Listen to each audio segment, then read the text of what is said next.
It is the summer of 1940, and the shadow of the Nazi swastika has fallen across Paris. The tricolor has been lowered in surrender.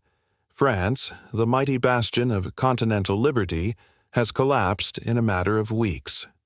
The Blitzkrieg, a terrifying new form of warfare, has already crushed Belgium, Holland, Norway, and Denmark under its iron heel. From the newly conquered cliffs of Calais, the victorious German Wehrmacht can see the white shores of their final adversary, a mere 21 miles across the choppy waters of the English Channel, Great Britain. Adolf Hitler, now the undisputed master of Europe, stands at the zenith of his power.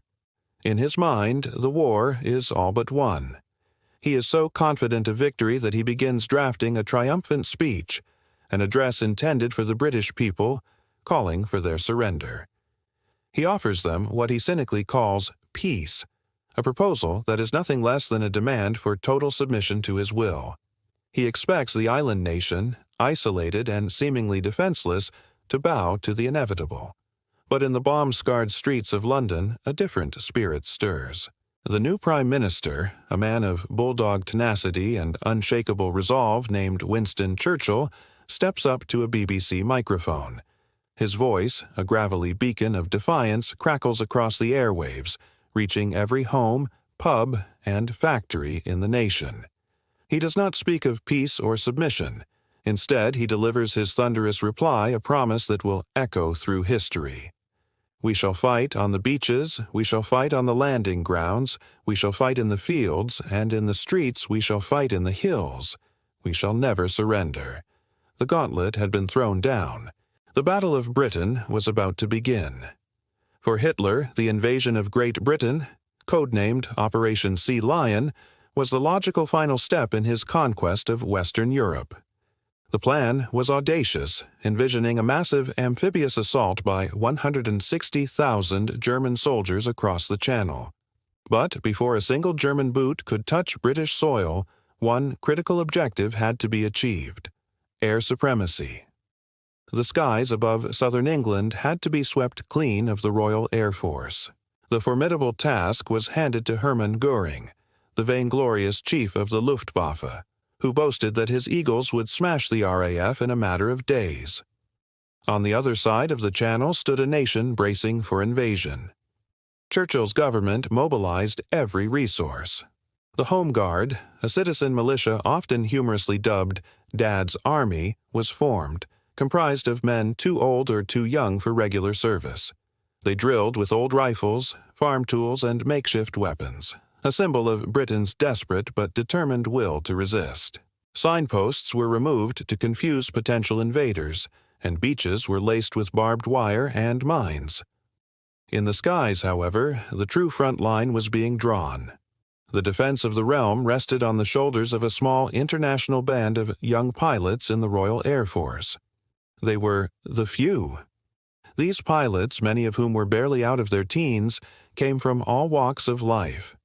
They were Britons, of course, but they were joined by Poles, Czechs, Canadians, Australians, New Zealanders, South Africans, Frenchmen, Belgians, and even a handful of Americans who had volunteered to fight. They flew two iconic fighter planes, the elegant, thoroughbred Supermarine Spitfire and the rugged, workhorse Hawker Hurricane. Though outnumbered by the Luftwaffe's Messerschmitt Bf-109s and Bf-110s, and facing waves of Dornier, Heinkel, and Junkers bombers, these pilots possessed a fierce courage and a critical advantage. They were fighting over their own homeland.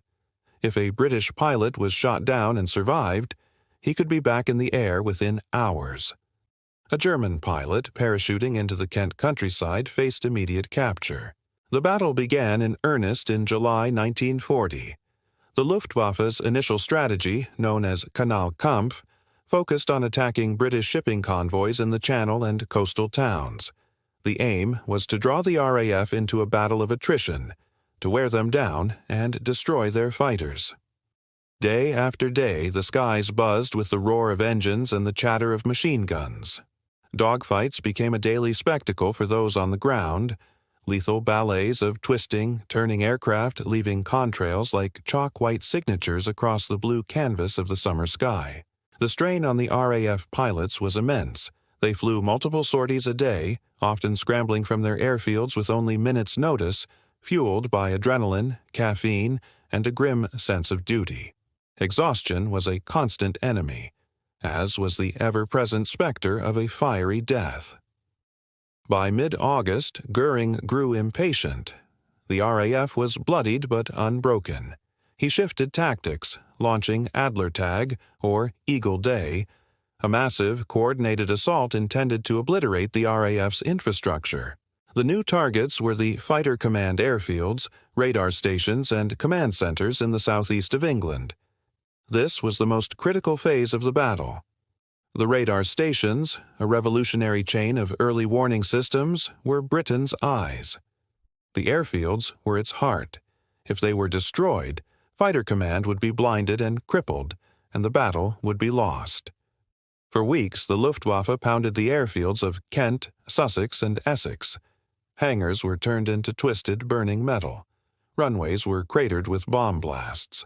Ground crews worked tirelessly, often under fire, to refuel, rearm, and repair damaged aircraft, sending them back into the fray. The pilots, flying to the point of collapse, fought with a desperate ferocity. The attrition rate was horrifying.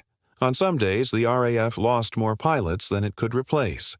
The average life expectancy of a new pilot during this period was measured in weeks. Britain was stretched to its breaking point. It seemed that Göring's boast might, after all, come true. The margin between victory and defeat was razor-thin. Then, a crucial mistake altered the course of the battle. On the night of August 24th, a group of German bombers, having lost their way in the darkness, accidentally dropped their bombs on central London. Until this point, Hitler had explicitly forbidden attacks on the British capital, hoping to maintain pressure on the government to sue for peace. Churchill, ever the opportunist, saw his chance.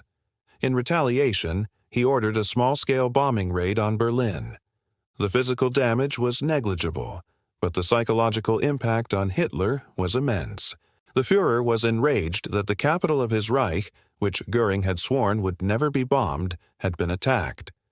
In a fit of fury, Hitler ordered a change in strategy. On September 7th, the Luftwaffe abandoned its systematic destruction of the RAF's airfields and turned its full might against London. This was the beginning of the Blitz. That afternoon, a vast armada of over 1,000 German aircraft appeared over the city, unleashing a storm of high explosives and incendiary bombs on the docklands and East End. The fires raged for days, casting a hellish orange glow that could be seen for miles. Hitler and Göring believed that by terrorizing the civilian population, they could break British morale and force a surrender. It was a catastrophic miscalculation. While the bombing of London brought untold suffering and destruction, it inadvertently gave the RAF the breathing space it so desperately needed. The battered airfields in the southeast were no longer the primary targets. Fighter Command was given a chance to regroup, to repair its infrastructure, and to bring its squadrons back up to strength. The focus of the air war had shifted from a military battle of attrition to a terror campaign against civilians, a campaign the British people were determined to endure. The climax of the battle came on September 15, 1940. The Luftwaffe launched another massive daylight raid on London, convinced that the RAF was on its last legs. They were met by a ferocious and unexpectedly large response from Fighter Command. Every available Spitfire and Hurricane was scrambled to meet the attack. The skies over London and the southeast became a vast, chaotic melee of aircraft. Churchill himself was visiting the Fighter Command operations room at Uxbridge, where he watched the plotters move the counters representing friendly and enemy squadrons across the map table. As more and more German formations appeared, he famously asked Air Vice Marshal Keith Park, "What other reserves have we?" The stark reply came back, "There are none." Every single squadron was engaged. By the end of the day, the Luftwaffe had suffered devastating losses from which it would not recover. Although the official figures were exaggerated at the time, The Germans had lost nearly 60 aircraft and many more were damaged. More importantly, they had failed to break the RAF. They had thrown everything they had at the defenders, and the defenders had held. The myth of the Luftwaffe's invincibility was shattered. 2 days later, Hitler, recognizing the failure to achieve air supremacy, indefinitely postponed Operation Sea Lion. The threat of invasion had passed. Though the Blitz would continue for months, raining death and destruction on Britain's cities, the decisive battle had been won. The island stood alone, but it stood defiant. The victory was a crucial turning point in the Second World War. It was the first major defeat for Nazi Germany, proving that Hitler was not invincible. It ensured that Great Britain would remain a fortress of liberty, a base from which the eventual liberation of Europe could be launched. It guaranteed that the fight against tyranny would continue. The courage of the few, those young men in their Spitfires, and Hurricanes had saved their country and, in doing so, had kept the flame of hope alive for the entire world. As Churchill would later say in his immortal tribute, "Never in the field of human conflict was so much owed by so many to so few." To pull off an invasion of Great Britain, Adolf Hitler knew he had one massive obstacle to overcome: the English Channel. And guarding that channel was the single most powerful naval force on the planet, the British Royal Navy. No matter how many soldiers or tanks Germany tried to send across, they'd be at the bottom of the sea before they ever touched a British beach. The Royal Navy was an unsinkable fortress, a floating wall that had protected the island nation for centuries. So, how do you sink the unsinkable? Hitler's answer was simple, and it came from the sky.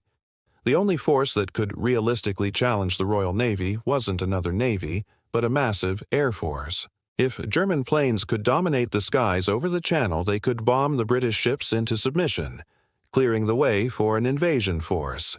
This was the core of his plan. On July 16, 1940, Hitler issued one of the most critical directives of the war, Directive No. 16.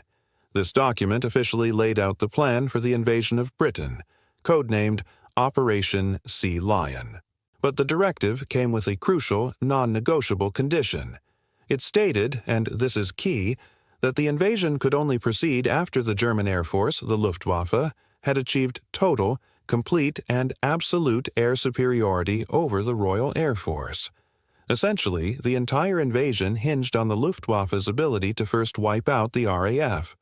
No air superiority, no invasion. It was that simple. The fate of Britain, and perhaps the entire war, would be decided not on the seas or on the land, but thousands of feet in the air. The man tasked with this monumental job was Hermann Göring, the head of the Luftwaffe. Göring was a complex figure. A decorated fighter ace from World War I, he was also notoriously arrogant, boastful, and prone to grandiose promises. He was known for his lavish lifestyle, his love of medals and extravagant uniforms, and his unwavering loyalty to Hitler. He saw himself as a modern-day knight, leading his air force to glorious victory. When Hitler gave him the objective, Göring was supremely confident. He viewed the Royal Air Force as a small, outdated, and exhausted force, worn down from the recent Battle of France. He famously bragged that he could destroy the RAF in a matter of days, maybe a few weeks at most. He assured Hitler that his Luftwaffe, with its battle-hardened pilots and modern Messerschmitt Bf 109 fighters, would sweep the British Spitfires and Hurricanes from the sky. Göring's plan was straightforward. First, he would launch a series of attacks, which he called Adlertag, or Eagle Day, against British coastal targets, convoys, and radar stations. The goal was to lure the RAF fighters into combat and destroy them in a series of decisive air battles. He believed that the British, with their limited number of pilots and aircraft, couldn't sustain a prolonged war of attrition. He would bleed them dry. Phase 2 of his plan was to shift the attacks inland, targeting the RAF's airfields, command centers, and aircraft factories. The idea was to cripple the RAF's ability to fight back, destroying their planes on the ground before they could even take off. By shattering their infrastructure, he would break their spine and render them powerless. Göring and the German High Command were convinced of their success. They had rolled over Poland, Denmark, Norway, the Netherlands, Belgium, and France with terrifying speed. Their blitzkrieg tactics, combining air power and ground forces, seemed unstoppable. Why would Britain be any different? From their perspective on the continent, looking across the Channel, Britain seemed isolated, vulnerable, and ripe for the taking. But they made several critical miscalculations. First, they underestimated the resolve of the British people and their leadership under Winston Churchill, who had famously promised to fight on the beaches and never surrender. This was not a nation that would simply roll over. Second, they underestimated the technological advantages the British held. The Royal Air Force had two secret weapons that would prove decisive. The first was the Spitfire fighter, a plane that was, in many respects, a match for the German Bf-109. But perhaps more importantly, they had the Dowding system. This was the world's first integrated air defense network. It linked a chain of new radar stations along the coast with a central command and control system. This system gave the RAF an incredible advantage. They could see the incoming German raids long before they reached the coast. They knew their numbers, their altitude, and their direction. This meant the RAF didn't have to waste fuel and pilots on constant patrols. Instead, they could scramble their fighters with precision, sending exactly the right number of planes to the right place at the right time to meet the enemy. Göring's Luftwaffe was flying in blind, while the RAF was fighting an enemy they could see coming from miles away. Finally, Göring himself made tactical blunders. His arrogance led him to constantly change strategies. One day, he'd be focused on airfields, the next on convoys, the next on London itself. This lack of a consistent, focused objective prevented the Luftwaffe from delivering a knockout blow to any single part of the RAF's structure. His leadership was erratic and often based more on political posturing than sound military strategy. So the stage was set. In the summer of 1940, the skies over southern England became the backdrop for one of history's most pivotal conflicts, the Battle of Britain. On one side, Göring's confident and numerically superior Luftwaffe. On the other, the outnumbered but technologically advanced and fiercely determined Royal Air Force. The prize was control of the air, and with it, the key to Operation Sea Lion and the potential conquest of Britain. What happened next would change the course of history forever. Thank you so much for watching. If you're fascinated by the incredible stories and turning points of World War II, make sure you hit that subscribe button and ring the bell so you don't miss our next video. We've got so much more to explore. See you next time. Ever wondered how a small island nation held off the might of the Nazi war machine? The story is written in the skies, a tale of courage, strategy, and sheer desperation. This is the story of the Battle of Britain. By the summer of 1940, Hitler had conquered much of Western Europe. France had fallen. The British Army had been evacuated from Dunkirk, leaving most of its heavy equipment behind. Britain stood alone, a defiant island fortress separated from the German-occupied continent by just a thin strip of water, the English Channel. Hitler's plan to invade, codenamed Operation Sea Lion, had one crucial prerequisite: air superiority. He had to destroy Britain's Royal Air Force, the RAF, before his invasion barges could safely cross the Channel.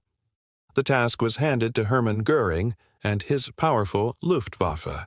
And so the stage was set for the first major military campaign fought entirely by air forces.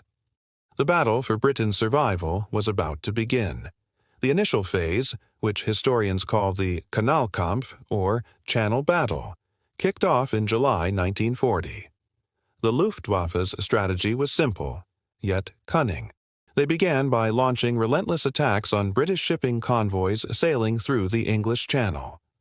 These weren't just random acts of aggression. The Germans had a clear objective: to lure the RAF's fighter command into a battle of attrition.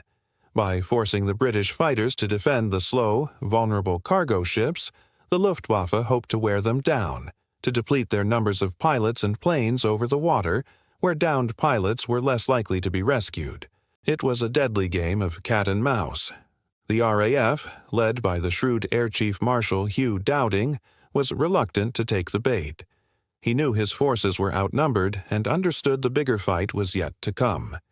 He ordered his pilots to engage selectively, to do just enough to protect the convoys without committing his entire force to a battle on Germany's terms.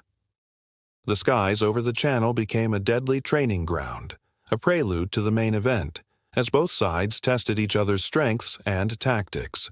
The tension escalated throughout July and early August. Then came the day the Germans had been preparing for, August 13, 1940. They gave it a dramatic name, Adlertag, or Eagle Day. This was the official start of the main assault, the moment the German Eagle was meant to swoop down and crush the RAF once and for all. The scale of the attack was unprecedented. Swarms of German aircraft, hundreds of Heinkel and Dornier bombers, protected by a screen of agile Messerschmitt Bf-109 fighters, surged across the English coast. Their targets were precise and strategic. Göring's plan was to systematically dismantle Britain's air defenses.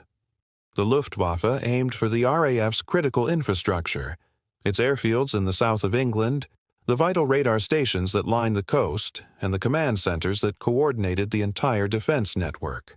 The logic was sound and terrifying. First, blind your enemy by taking out their eyes, the revolutionary chain-home radar system that gave Britain precious minutes of early warning. Then break their fist by destroying their aircraft, the iconic Spitfires and Hurricanes, on the ground before they could even get airborne to fight back. Eagle Day itself was hampered by bad weather and some poorly coordinated attacks, but it marked a dramatic and violent shift in the campaign.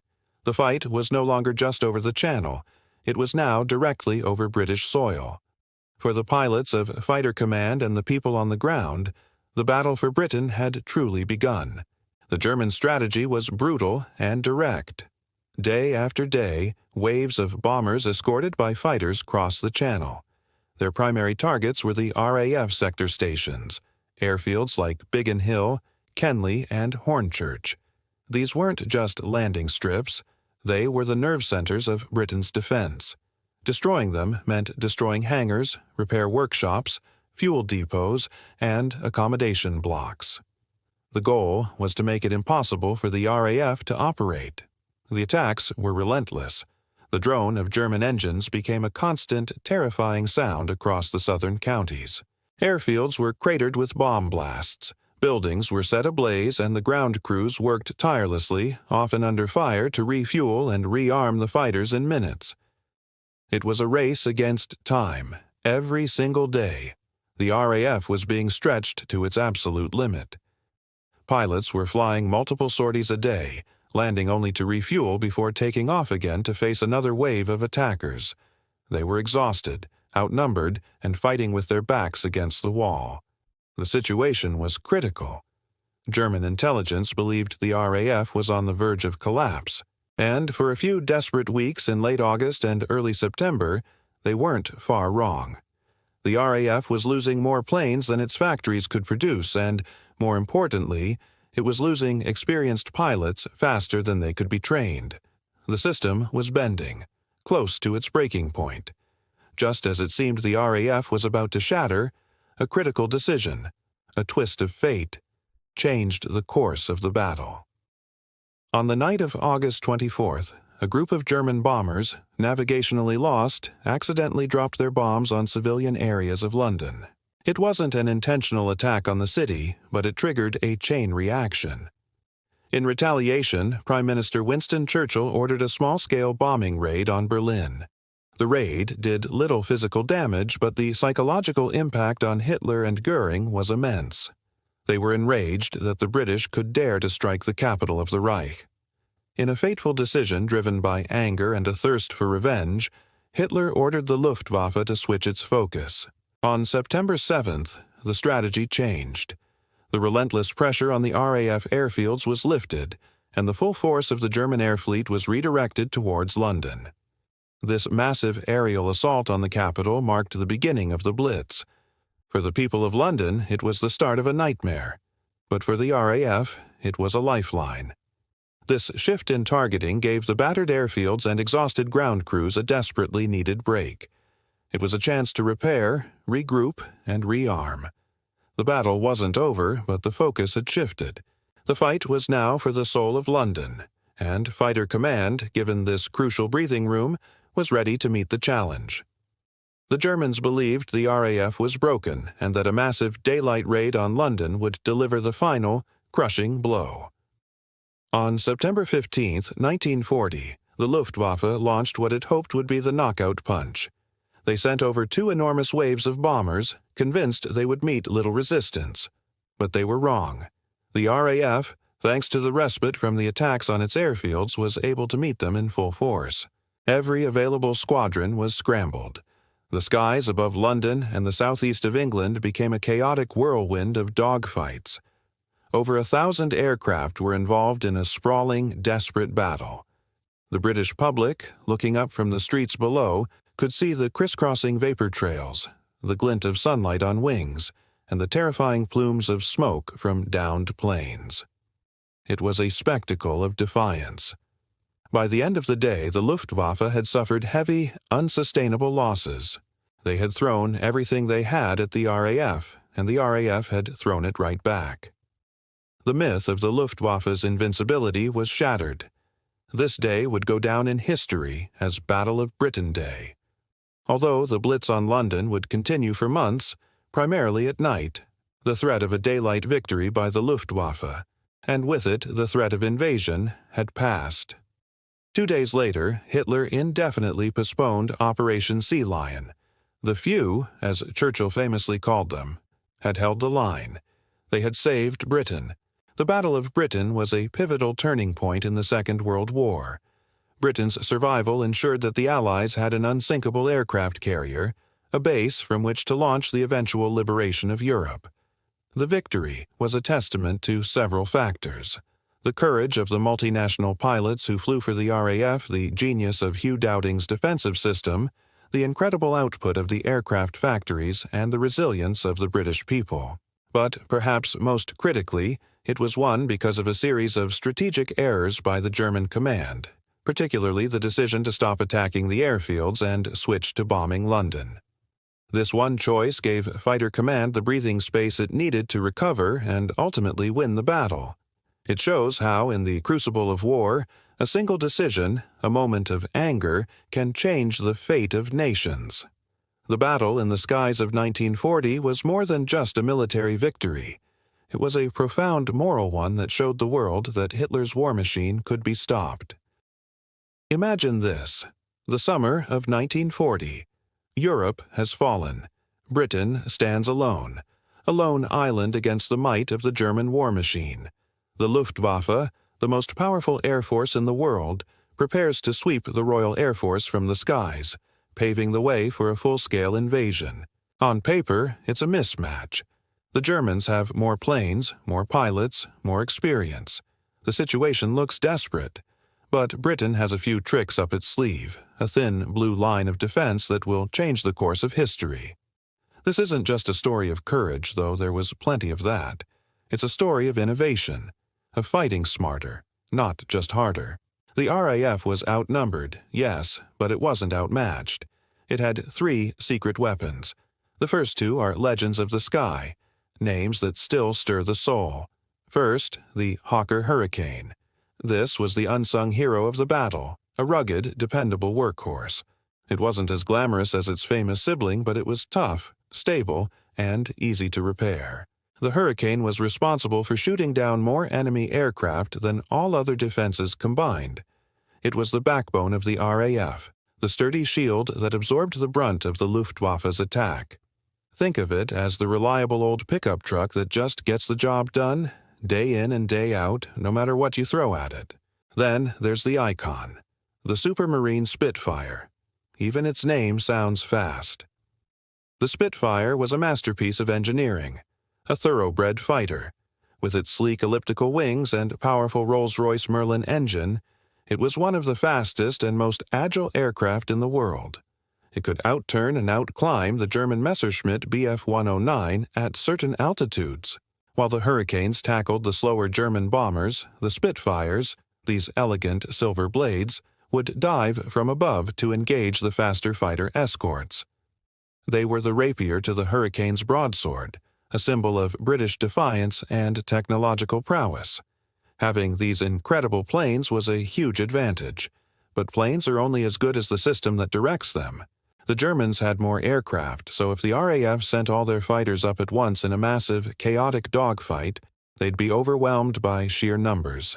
They had to be selective. They had to be precise. They couldn't afford to waste a single pilot or a single plane. And that brings us to Britain's third, and most important, secret weapon. It wasn't made of metal, and it didn't fire any bullets, but it was more deadly than any fighter.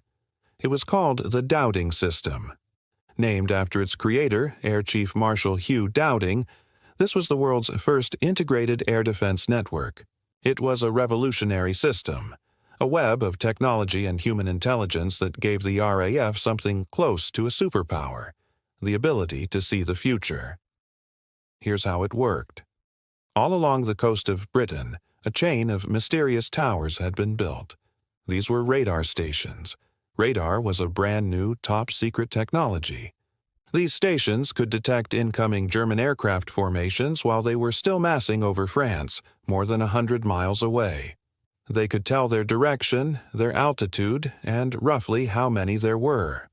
This information was then telephoned to a central command hub, the nerve center of the entire operation, known as the filter room.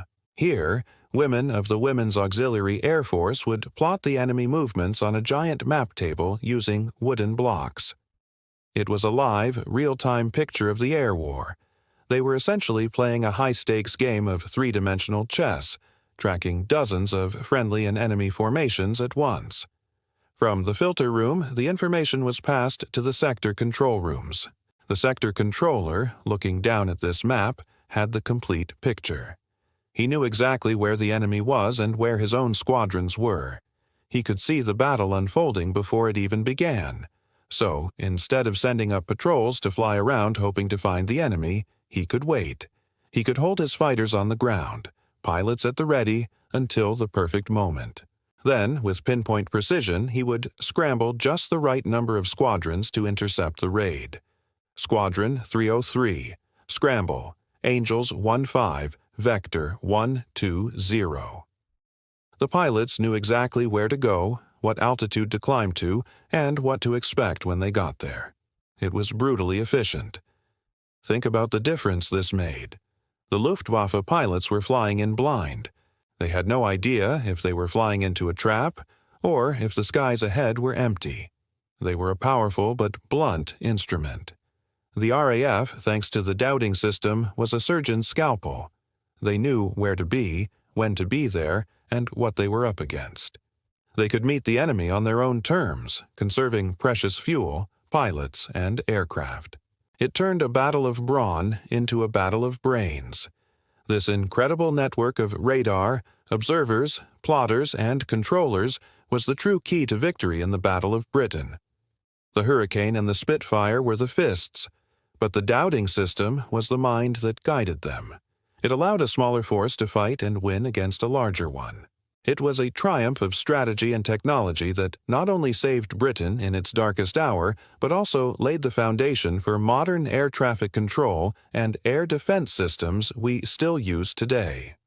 So next time you hear about the heroes of 1940, remember the pilots in their cockpits, but also remember the unseen network on the ground that gave them their winning edge. By late August 1940, the sky over Britain was a battlefield, and the Royal Air Force was on the verge of breaking. The German Luftwaffe's strategy was brutally effective. Relentless attacks on RAF airfields. Imagine being a pilot back then. You're flying 5, sometimes 6 missions a day. You land your Spitfire or Hurricane just long enough to refuel and rearm, often while bombs are literally falling around you on the very ground you stand on. The strain was immense. Pilots were beyond exhausted, and the entire system, the ground crews, the radar operators, the command centers, was cracking under the pressure. The British were losing planes faster than they could build them, and more importantly, they were losing pilots. A few more weeks of this and the RAF might have been completely wiped out, leaving Britain defenseless against invasion.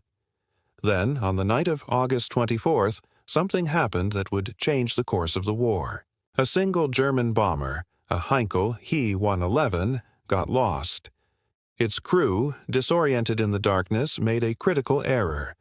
Instead of hitting their intended military target, they accidentally dropped their bombs on civilian parts of London. It wasn't a planned attack on the city, it was a mistake. But in war, mistakes have massive consequences. When news reached Prime Minister Winston Churchill, he saw an opportunity. In retaliation, he ordered a small bombing raid on Berlin. Militarily, the raid was insignificant. A handful of RAF bombers made it to the German capital and dropped their payloads, causing very little actual damage. But the psychological impact was enormous. Up until this point, Hermann Göring, the head of the Luftwaffe, had boasted that no enemy bomb would ever fall on Berlin. Churchill's raid made him look like a fool, and it absolutely enraged Adolf Hitler. For Hitler, the bombing of his capital was a personal insult, a direct challenge to his power and prestige. His reaction wasn't strategic, it was purely emotional. He vowed to erase British cities from the map. This was the moment everything changed. On September 7th, driven by fury and a thirst for revenge, Hitler and Göring made a fatal mistake. They ordered the Luftwaffe to shift its focus. The new command was to stop attacking the RAF airfields and fighter command centers and instead begin a campaign of terror bombing against London. This decision, born from anger, was perhaps the single greatest strategic blunder of the Battle of Britain. It was exactly what the RAF needed. The relentless pressure on their airfields, which had been pushing them to the breaking point, was suddenly lifted. The battered and exhausted squadrons were given a chance to breathe, to regroup, to repair their planes, and to get their pilots some much-needed rest. While Londoners began to endure the horror of the Blitz, the RAF was able to recover its strength. The airfields became operational again, and production lines caught up, delivering new fighters to the front. The pilots, no longer fighting over their own bases, could now climb to meet the German bomber formations over London, choosing the time and place of their engagements. The shift in German strategy played directly into the hands of RAF Fighter Command. The battle was no longer about survival. It was about systematically dismantling the waves of incoming bombers. For the Luftwaffe, attacking a vast city like London was far more complex and costly than attacking a small airfield. Their fighters had limited fuel and could only escort the bombers for a short time, leaving them vulnerable to the resurgent RAF. The fateful decision to bomb London, intended to break British morale, instead gave the RAF the lifeline it desperately needed. It allowed them to win the Battle of Britain, preventing a German invasion and ensuring that Britain would remain a bastion of freedom from which the liberation of Europe would eventually be launched. It all came down to one lost bomber crew and the furious emotional reaction that followed. Have you ever heard of a moment when an entire war turned on a single day? A day when a nation, pushed to the brink of collapse, roared back with a fury that stunned the world? That day was September 15, 1940, the climax of the desperate struggle we call the Battle of Britain. By early September, Britain was on its knees. For weeks, the Royal Air Force had been locked in a brutal fight for survival against the seemingly unstoppable German Luftwaffe. Fighter Command's airfields were bombed out craters, its ground crews were exhausted, and its pilots, young men barely out of their teens, were being shot down faster than they could be replaced. The RAF was just days, maybe even hours, from complete collapse. A German invasion seemed inevitable. Then, in a fateful decision, the German High Command made a critical mistake. Frustrated by the RAF's stubborn resistance, they switched their tactics. They stopped bombing the airfields and turned their attention to London, unleashing a terrifying new campaign of civilian bombing that would become known as the Blitz. Night after night, bombs rained down on the city, turning homes and landmarks into infernos. For the people of London, it was the beginning of a living hell. But for the exhausted pilots of the RAF, This shift was nothing short of a miracle. It was the breathing room they so desperately needed. This priceless window, bought with the suffering of London's citizens, allowed Fighter Command to regroup. Shattered airfields were hastily repaired. New planes rolled out of the factories to replace losses. And most importantly, the pilots got a chance to rest, to catch their breath before plunging back into the fray. The RAF was wounded, but it was not broken. It was healing. The German commander, Hermann Göring, completely misread the situation. Convinced by his own intelligence reports that the RAF was down to its last few planes, he believed one more massive attack would finish them off for good. He planned to deliver the final, decisive blow. The date was set, September 15th. On that clear Sunday morning, the largest force of German bombers and fighters yet assembled crossed the English Channel. Their target, London. They expected to fly through empty skies to hammer the final nail in Britain's coffin. They were wrong, terribly wrong. Instead of a handful of battered fighters, they were met by a furious, vengeful swarm. Hundreds of Spitfires and Hurricanes climbing to meet them from every direction. The RAF was back, fully recovered and spoiling for a fight.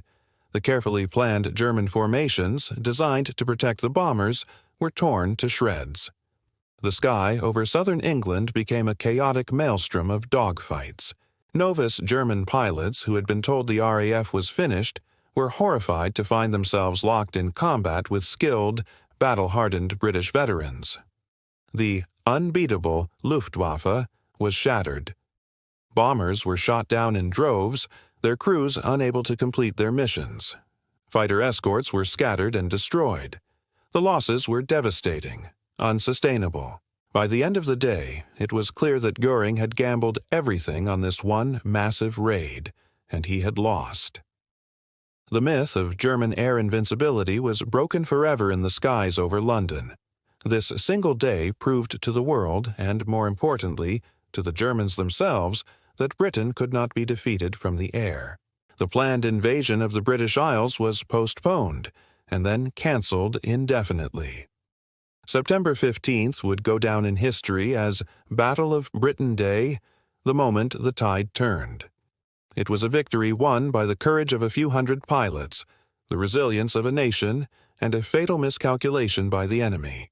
It was the day Britain stood alone, looked defeat in the eye, and refused to back down. 2 days after the climactic air battle of September 15th, something remarkable happened. Or rather, something didn't happen. On September 17, 1940, Adolf Hitler quietly issued a directive. Operation Sea Lion, the planned invasion of Great Britain, was to be postponed indefinitely. He didn't announce it to the world. There were no grand speeches admitting failure. It was a silent, reluctant admission that the plan had failed. Soon after, the massive daylight bombing raids that had terrorized London and the south of England began to dwindle, eventually ceasing altogether. The invasion, the great specter that had haunted the British people for months, would never happen. This was a moment of immense significance, a turning point in the Second World War. For the very first time, the seemingly unstoppable Nazi war machine, which had blitzed its way across Poland, Denmark, Norway, the Low Countries, and France, had been fought to a standstill. More than that, it had been defeated. Think about the psychological impact of this. For over a year, Hitler had appeared invincible. Nation after nation had fallen before the might of the Wehrmacht and the Luftwaffe. Many around the world, even in Britain itself, had begun to believe that resisting Germany was futile. The Battle of Britain shattered that myth. It proved that Hitler and his forces were not gods of war. They could be challenged, and they could be beaten. The failure to achieve air superiority over the English Channel and southern England was Germany's first major strategic failure of the war. It was a public and undeniable check on Hitler's ambitions. This defeat had profound consequences. It ensured that Britain would remain a fortress of liberty, a stubborn, defiant island standing against the tide of tyranny that had submerged the continent. It wasn't just about survival, it was about the future.